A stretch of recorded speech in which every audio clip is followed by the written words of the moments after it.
Hello, and welcome again to the World Music Foundation podcast. I'm your host, John Gardner, and today we speak with a living legend of Indian classical music, Ustad Aashish Khan.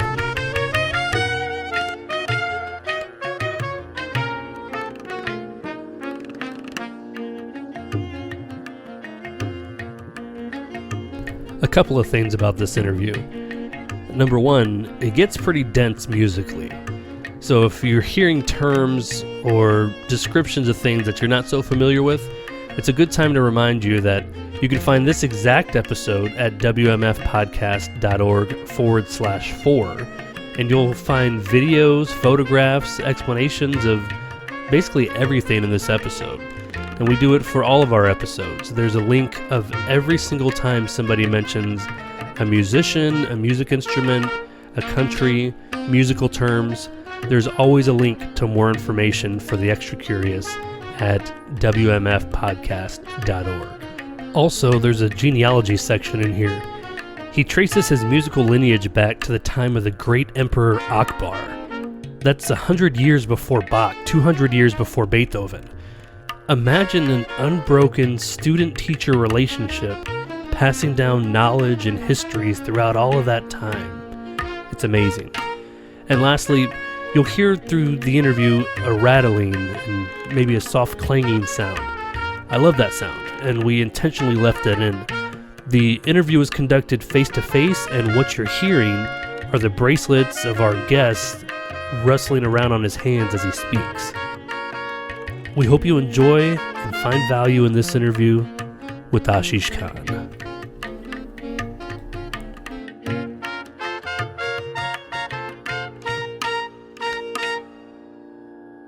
This is Aashish Khan. My greetings to all the listeners. All my very best wishes to you all. And I'm here in Chicago, sitting in front of John. And I had a wonderful concert last night at the planetarium, Adler Planetarium, with tabla accompanied by Sandeep Burman. And he's a wonderful accompanist. I came to know his music and him, and also came to know John, we have become now a family here in Chicago.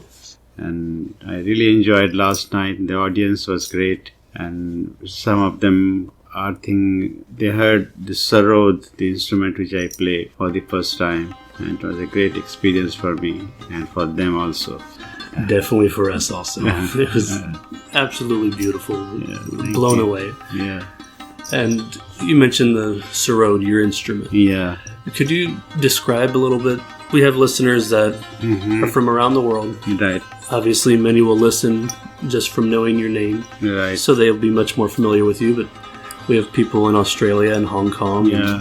They might not know sarod at all. How would you describe the instrument, sarod? Well, sarod is about 4 feet, 4.5 feet, long, and it's all hand carved, and body is hollow, and it has a parchment that covered with a goat skin, and its diameter is about 11 inch, and there is a fretboard which does not have any frets, and it's a plain steel plate, and there are about 25 strings of different gauges, and the neck of the sarod, which is kind of a narrow, long neck, and there are two sections. One is the lower section, which has these 4 main strings, F, C, G, C, and on the top, on the other side of the neck, has the 4 more strings, which are 3 of them are tuned to the main notes of the melody.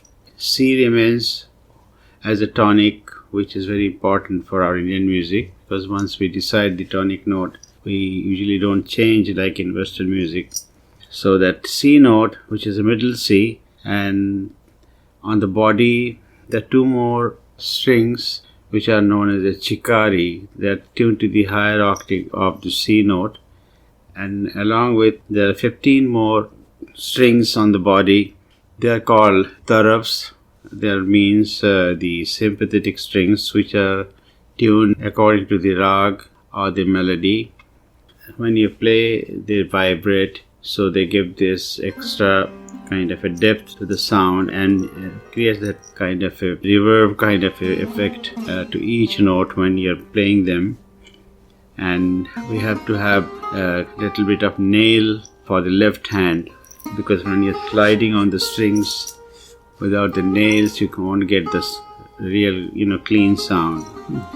And for the right hand, there's a plectrum, which is made out of a coconut shell, because otherwise it doesn't sound with plastic pick or any other material. So you have to have a thick coconut shell, and it is shaped like a heart, and you have to hold it with 3 fingers, and then where you are holding on the top of the pick, it has a little kind of a wrapped with a gauze cloth, which is dipped in a beeswax, raw beeswax, and then you make a little kind of a bandage, and then you wrap it around, because it helps you to hold and have a nice grip on the pick. Well, you must be plucking very hard if you use that kind of preparation. A lot of people don't use it, but by using it, it helps you because you get a good grip, otherwise it can slip off from your finger. And the downstroke is a da and upstroke is a ra. So that is for the right hand. Then left hand, you choose what rag you're going to play, what kind of ascending, descending it has. And we have over thousands of ragas, and they are divided from sunrise to next sunrise. Wow. So you have ragas for 24 hours of the day, and we usually perform according to the time of the day. And then we have seasonal ragas, mainly the monsoon, because after long summer, like a very hot days, then when the monsoon comes, it gives you relief. And then we have different ragas for that season. Then we come to spring season, then we have ragas for the spring season. So there are many ragas for each season, for example for monsoon and spring. And then there are the other ragas which you can play according to the time of the day. This is how we have learned. And of course nowadays we have to perform usually mostly evening, so we end up playing mostly evening ragas. Sometime in a rare occasion or by the request of the audience, or to describe them, what is the difference between morning ragas and evening ragas. So we have to give a demonstration and explain them the difference between these two ragas. So these are very important to learn. So this learning process, which I'm sure for this advanced of a music must be a very advanced learning process, must be tough. And now we've learned a lot about the music. Mm-hmm. We're very interested in the player in this case, in you, Ustadji. So if I was to ask it's a short question, but it might not be a simple question. Yeah. Okay. If I was to ask, who is Aashish Khan? How would you answer that question? Who is Aashish Khan? Well, I come from a legacy which goes back to 16th century of Mian Tansen and his guru Swami Haridas, who was a great saint, and from where Mian Tansen learned his music, and later on he became the court musician of the great Emperor Akbar, one of the 9th jewels. And from his family, my grandfather's name is Baba Alauddin Khan, who learned from their family. His guru's name is Muhammad Wazir Khan Sahib, who used to live in the city called Rampur, which is in the Uttar Pradesh, very close to Lucknow city, which is the north of India, where he learned from his guru. And then from him, my father, Ustad Ali Akbar Khan, and my aunt Srimati Annapurna Devi started with sitar. Then she main instrument become her surbahar, which is like a bass sitar. Then among his disciples, Timirvaran Bhattacharya learned the sarod. Then Pandit Ravi Shankar, who learned sitar. Then Pannalal Ghosh learned flute.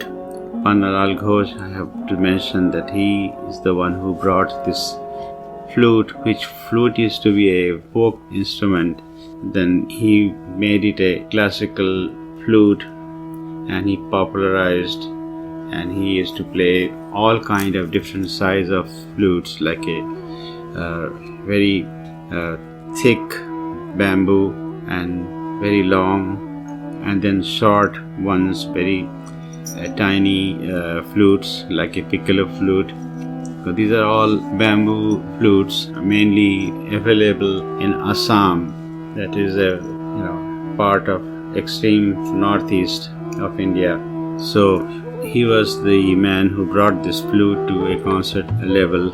And then of course next batch is Ustad Bahadur Khan, who was my father's first cousin, and he played sarod. My father played sarod, and then I come in the picture as a grandson.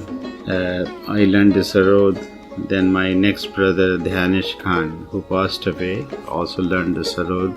Then my sister Amina, she learned sitar. She also passed away. Then my younger brother Pranesh Khan, who learned tabla from my grandfather. And my youngest brother Amaresh Khan, who started violin, but then he changed his profession to become an architect. So I have step brothers like Alam Khan, who learned sarod from my father, and Manik Khan, he is the second son, second step brother, also learned sarod from my father. Anyway, so this is our family tree, which have learned music. And I'm the eldest in the families, and I have many other students in India and also in America whom I'm teaching. At the present I am employed at the California Institute of the Arts in Los Angeles, Valencia. For last 12 years I'm teaching instrumental and vocal music like sarod, sitar, guitar, violin, even cello, and some wind instruments like a flute, and even some students came to learn Indian music in trumpet and oboe, So, and it's possible to learn this yeah, music right, system yeah. on all these different instruments? Yeah, with all that. Guitar, for example. And so this is what about me. Now, you became professional at a very young age, correct? Yeah, at the age of 12, around 12, I started playing with my grandfather. Wherever he used to go for a concert, he used to take me, and then I used to accompany him, rather learning on the stage, that was the right word. Obviously, it took so much training. What was your first musical memory? You must be surrounded by music from birth with this family. My first public concert, actually, it was a live radio broadcast from All India Radio, New Delhi. In the same year, the live concert was for a very big festival in Calcutta, Tansen Music Conference. They used to call those days, any music festival, they used to call conference, And there I played with my grandfather and my father. So it was like 3 generations playing on the stage. So that was one of the most greatest moment of my life and memory. And after that I played many concerts with my grandfather, my father, and my American first concert was with my father at the Hollywood Bowl, which was holding about 20,000 people. Yeah. So that was a great experience for me. And then I started playing solo in America and few concerts with my father. So this is how my career started. And then after performing solo in the United States, at what point did you form, I know you're one of the early pioneers of what we call now fusion music or Indian fusion music. you had a very influential man, Shanti. I wanted to hear, when did that come about? How did it come about? It happened actually when I was in Los Angeles. Few of my American friends, they were looking for some Indian musician to play for their songs or for their music. So they came to Richard Bach. He was the producer of Indian music and jazz and any other music, and who also has produced many albums of Ravi Shankar under the banner of World Pacific Record Company. So they approached him, and then since Richard Bach was known to me, and then he asked me if I would like to play in their recording. I said, sure, why not? And then I played, and along with me on tabla was Zakir Hussain. I brought him first time from India when he was hardly 16 years old, and he just passed his high school, and I was looking for a good tabla player. First I approached Sapan Chaudhary, but he was going to college, so he could not come. So then I asked Zakir's father, Ustad Aashish Khan Sahab, can I bring your son? He said, of course. Then I brought him. Our first tour was in England. After that we came to America. So this is what happened. So I decided, why not we form a group with my 4 American friends, who the names are Neil Seidel, who was the lead guitar, Steve Leach, who was the bass, electric bass, and Steve Hale was the leading voice, and then Francisco Lupica, who was the drummer, and my other brother Pranesh Khan was on tabla, and Zakir was also on tabla and dholak. So this is how we formed our group called Shanti, and it became very well known in a very short time, because this kind of music was not existing before in America or anywhere. So it became very popular, and we did a recording with Atlantic Records. Now they have re-released it in a CD form. Before it was a vinyl, as you all know. Now it's available in CD form, and also you can visual recording you can find in YouTube. So there's, I think, 1 or 2 cuts I think they have shown in the YouTube. So this is the story of Shanti, and now I'm working on my latest project called Shringar with musicians from New Orleans. One of my recordings is called Thinking of You, which was played by Tim Green on a sax and myself on sarod, and Boyd was on vibe. And this has just been released through Apple, and unfortunately Tim Green is no more there. He was a wonderful musician who really came to know the Indian music and the soul of Indian music, and his improvisation, as we used to tell him, this is based on such and such rag, he cannot use any other notes in this rag. So he really was so serious, and his sound, he as a sax player, I mean, he understood the sentiment and the feelings of Indian rag and Indian music. And if you listen to this recording, you will know what kind of musician he was. I really miss him. That's why I gave this name, Thinking of You.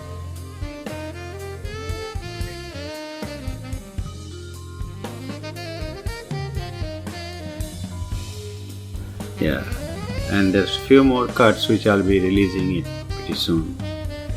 We look forward to that. And that is a great loss. It sounds like he took the time to understand. Oh yeah. You said the sentiment.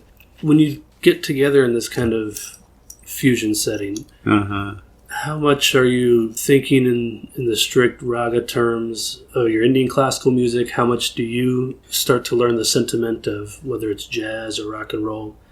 Does it go both ways when you're creating fusion? Well, I don't think of rag, but I think of a melody, because our music is very melodious. So my main focus is the melody has to be very, it should get to your mind.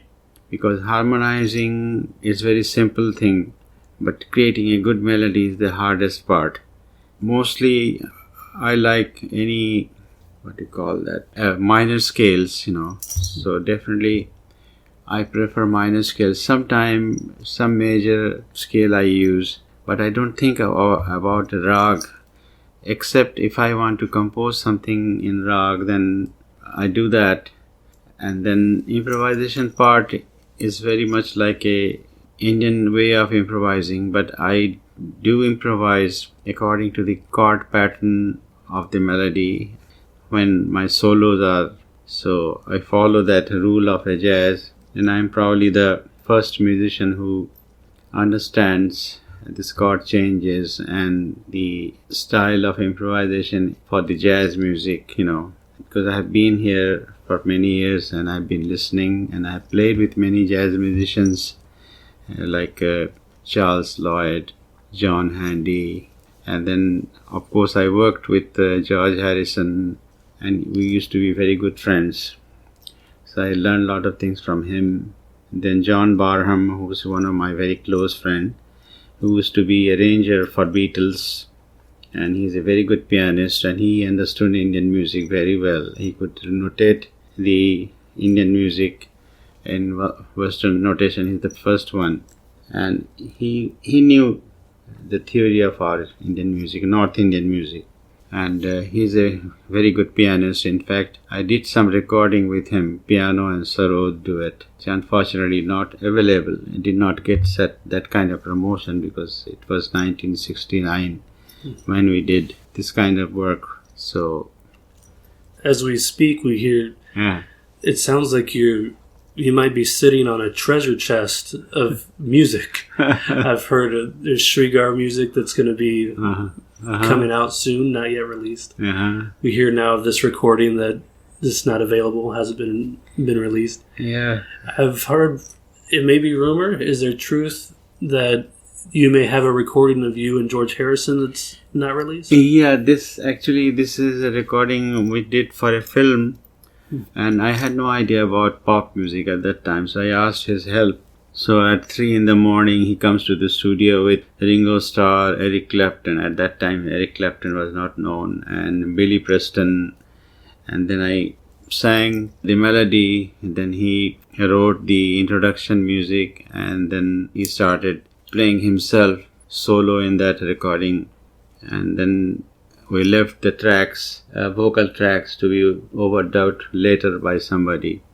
But unfortunately, that film never took off, and so still that music is in the can, and I'm hoping maybe someday I might release that. So it was a great experience for me working with George Harrison, Ringo, and Eric Clapton and Billy Preston.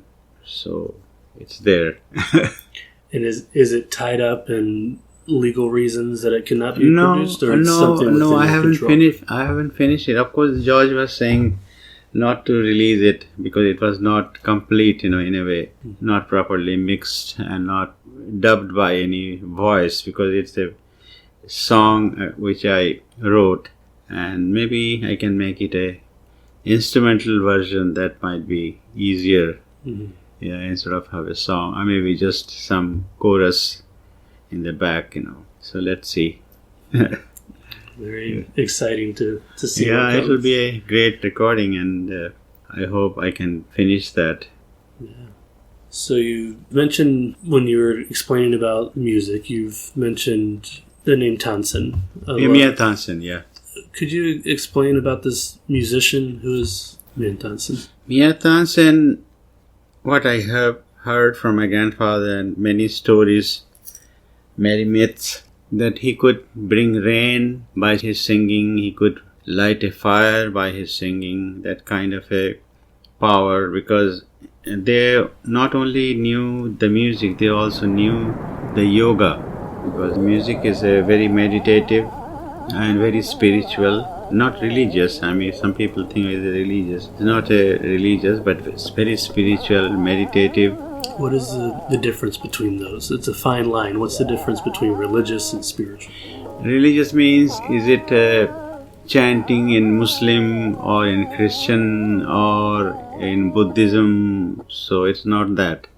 So the rag are free form from all these bindings, So that's why we call it a spiritual. And as I mentioned, therefore every hour of the day, and very meditative in the sense because you need a lot of concentration when you're performing, and you have to be deeply involved, and you have to forget the surroundings, when you're singing or playing. So it's like you're meditating or doing a prayer through your music, that's what it is. I see. And you say these forefathers, these these greats, they used to know this, and they used to integrate with their knowledge of yoga as well. Mm-hmm. Because even when I perform, I forget the word. I forget that I'm playing for audience. It's like I'm playing for myself, and I'm in a different world. And believe me, that's probably my best time when I play music, because I'm not here. I'm somewhere else. That's the kind of a experience. And sometimes even I don't know who is playing, because when I come out from that deep meditation, people say, "You played so well." I said, "Did I play?" Because I didn't know what I played, because unless somebody recorded, then you can hear it, then you can make out. Wow. So it's very spiritual, and if you take it that way. Otherwise, nowadays things have become so commercial, and they're playing for the gallery. That's the word I use, because our family never played for the gallery, and they always took music very highly meditative and like a prayer to the God, to the Saraswati. This is the goddess of music and knowledge.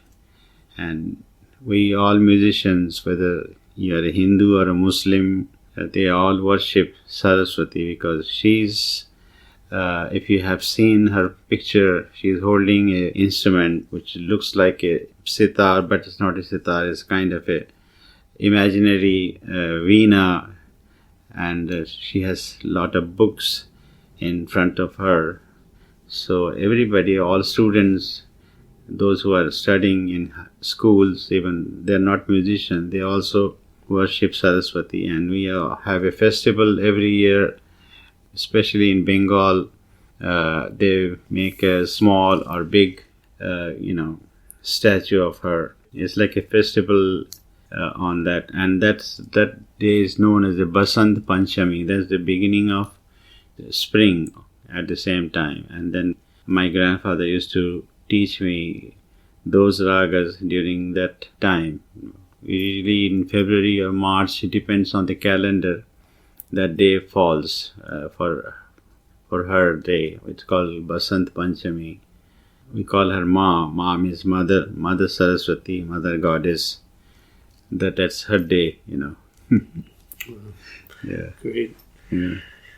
Now, she has, you said it's like a veena, her instrument. Yeah. And when we think of Indian classical music, we usually think of veena, sarod, sitar. Your grandfather, he played quite a lot of instruments. And didn't he begin to work with some Western instruments as well, and orchestration? Yeah, he learned over 200 instruments of different kind.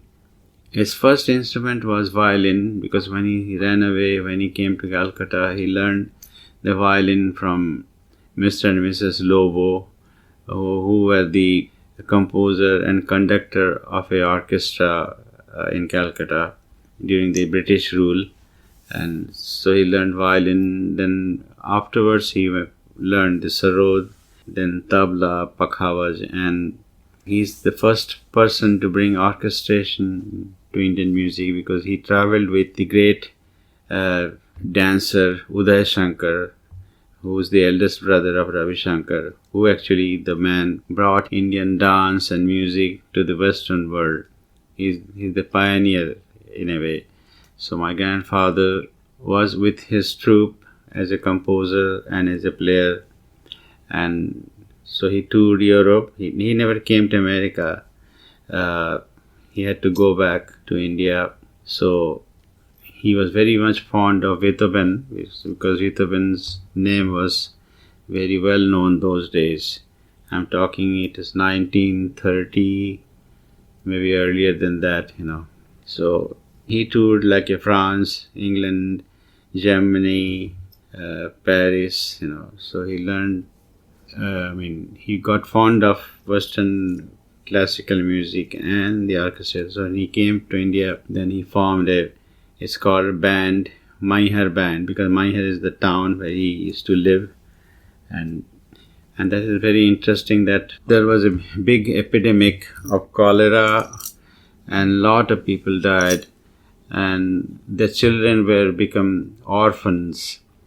So the Maharaja of Maihar state, he asked my grandfather, why don't you teach these kids?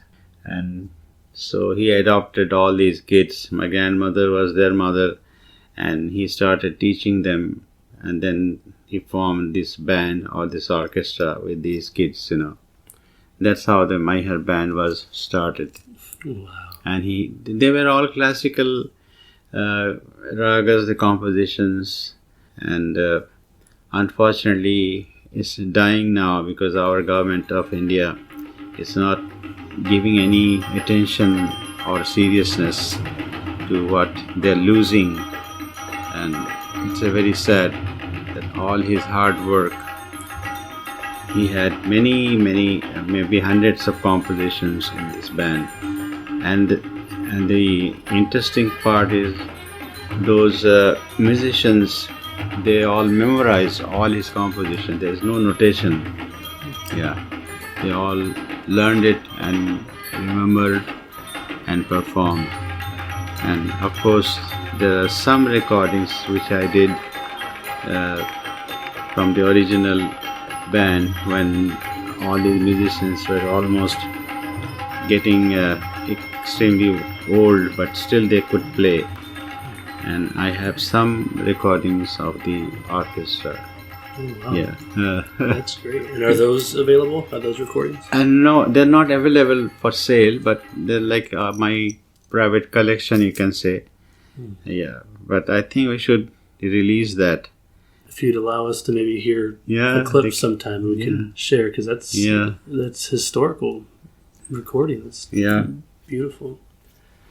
But you say it's not being preserved at the moment right now. Yeah, whatever I had, because it needs a lot of funding, for recording even 10 piece or 20 piece, recording. Those days, of course, I recorded in a cassette or not reel to reel. Let's see. And you've done quite a lot of recording. It sounds like you have an interest in audio and this sort of thing. Mm-hmm. What draws you to that? What's the interest in the art of recording?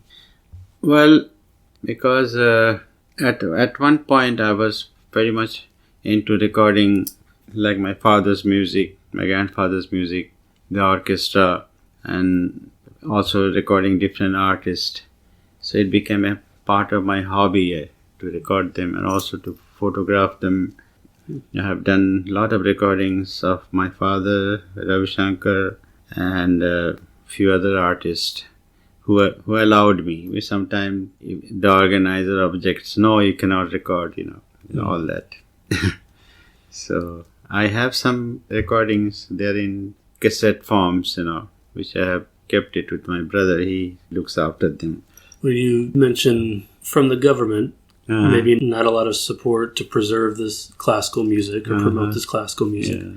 How do you see Indian classical music amongst students, amongst the next generation of learners? Well, so far I'm happy with my students. They're very serious about learning.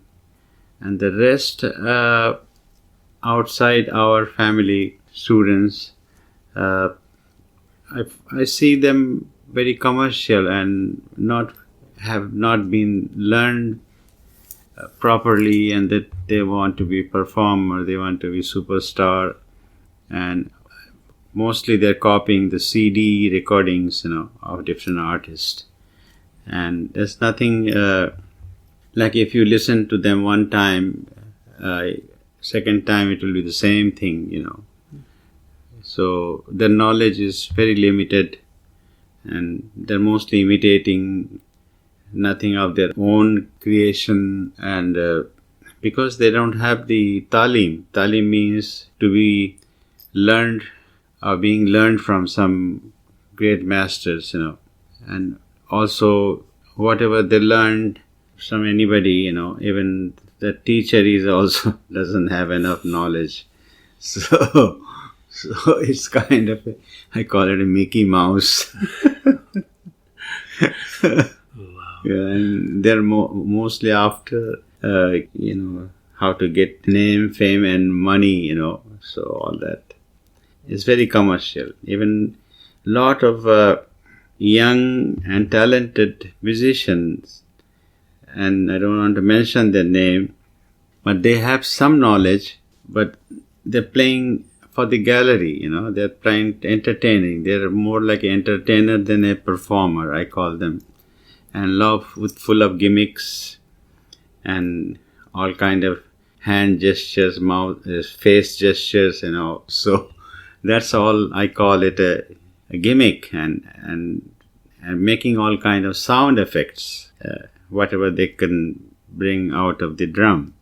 Not any difficult compositions, because they haven't learned it. So that's the problem. And in this idea of talim, of yeah. learning from a master, serious practice, there's also another word, Gharana. What does Gharana mean? Gharana is a school, the style or family tradition, like our Gharana, our style of music, our style of playing, and this is completely different from the other school or other musician, and we follow certain rules, and we are very strict about rules in our music. But other gharanas, I find there's no purity of the rag. They try to make it a very lighter kind of a approach. Here we try to bring a seriousness of this rag, whatever the character or whatever the rag wants.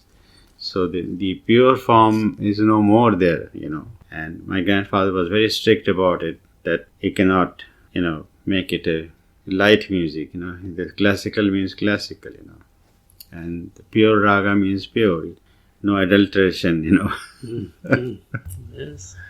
And your lineage is the Senya Maihar Gharana? Yes, Senya. Senya word is come from Mia Tansen, because his last name, they call it Sen. Tansen, That's why we call it a Senya or Seni. Gharana means the school of music, or tradition of the music, or legacy of the music, from Mia Tansen, because it has come from his family, his daughter's family actually.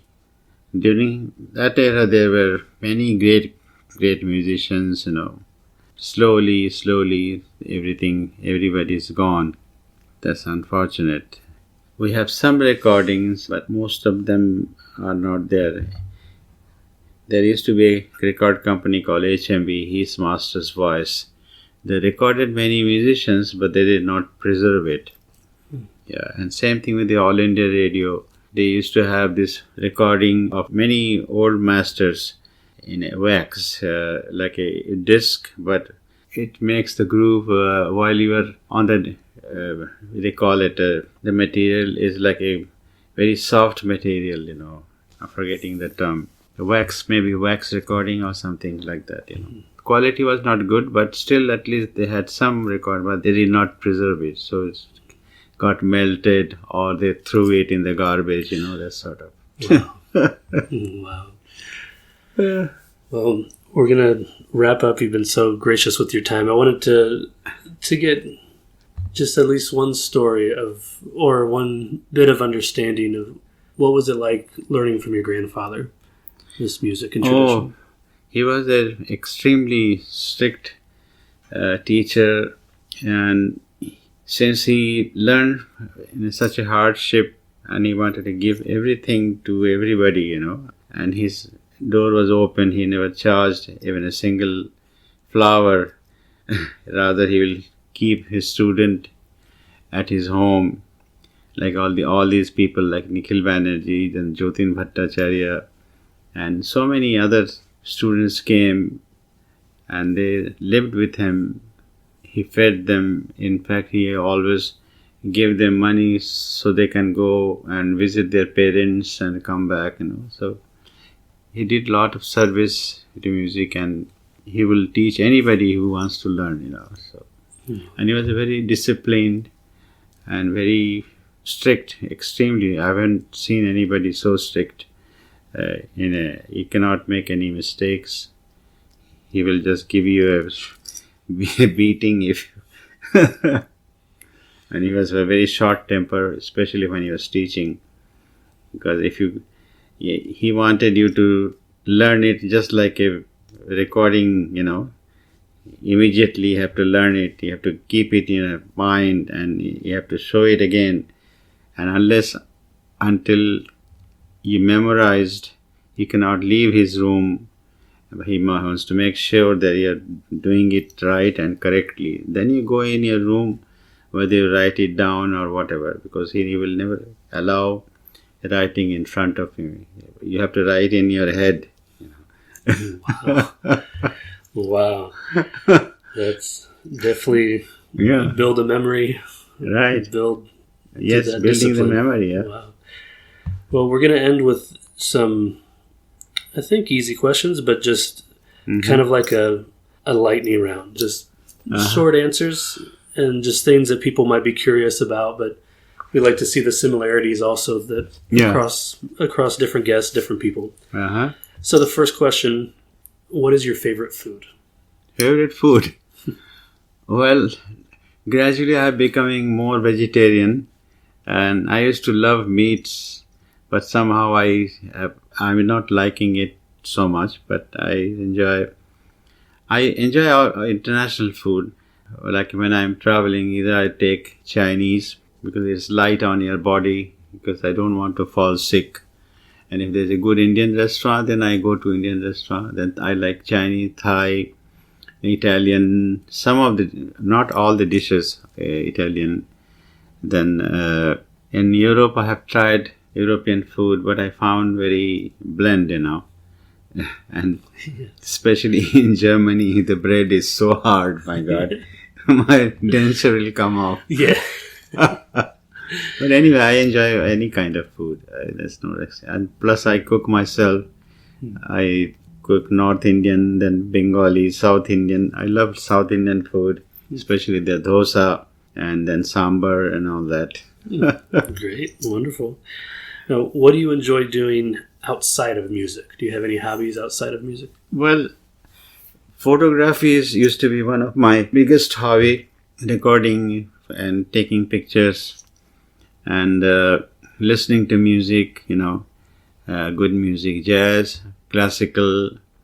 When I'm driving, usually either I'm listening to a jazz or classical, these two.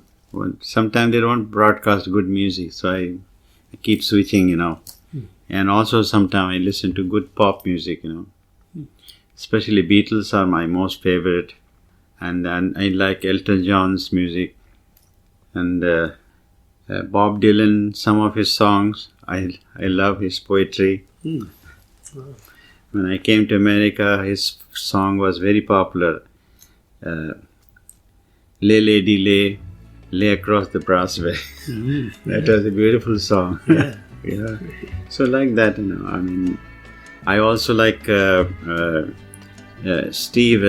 Stevie Wonder and Lionel Richie, and also what's her name? The female singers, the black American. I'm forgetting her name. Anyway, so they are all my favorite singers from that era. Yeah. Michael Jackson, some of his songs are very appealing to me. Yeah. Wonderful. So now kind of deeper, broader question, or it doesn't need to be deep. It could be just some random thing you've been thinking, but what's been on your mind lately? My mind lately, I have a big responsibility with my students, and especially my adopted him, Shiraz Ali Khan, who is my second brother's only son. He lost his father when he was very, very young. So I want to give my music, teach him what I have learned. And he's probably our next, pillar of this family to keep this tradition going, But his time is different. And I don't know how much he will be able to, but he's very serious about learning the music. And he's playing. He's quite getting well known in India. And whenever I go to India, he plays with me. This is how I teach him also on the stage in a way. Because I don't get much time to spend with him. So he's a very bright kid, very intelligent. And he also takes care of me very much. He doesn't even let me lift even a small bag. Good. And the last question, it's kind of a complicated question. I'll repeat it if it's hard to understand. If you could get the answer to just one question, you would know the full answer. You could understand full knowledge. Sure. But you only get one question. What would be your one question? What would be my one question? Well, I like to have a serious institute which I have already started in Calcutta. It's called Aashish Khan's School of World Music. And I have the same dream to do something in America. At least these two places I like to have a serious institute, and if I get help from the community or from the government, whatever, and it will be non-profit, and especially it will be free for the kids because I want them to learn our music. Afterwards, if they are serious, if they want to continue, still they'll be free. If I see any talented student who has a future in music, I'll be teaching him without anything. Yeah. Wow. It's amazing. Well, we hope you get that answer. It would be great for so many people. Yeah.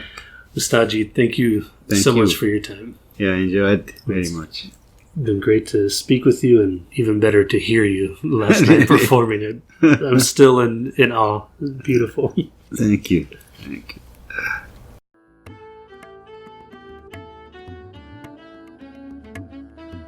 That is such a dedication to music. It's a lifestyle. It's his identity. There's so many important musical systems around the world that we should give reverence when we hear them. We should take time and quietly listen when given the opportunity to experience the traditions and knowledge that have been passed down for so many decades. We're excited that we had a chance to speak about this important one, Indian classical music, with Aashish Khan. You can follow Aashish Khan and the Aashish Khan School of World Music on Facebook for updates on where this musical lineage is headed next. Of course, the extra curious can head over to wmfpodcast.org/4. We thank you so much for listening. Remember to listen widely. Open ears equals open minds, and we'll see you next time.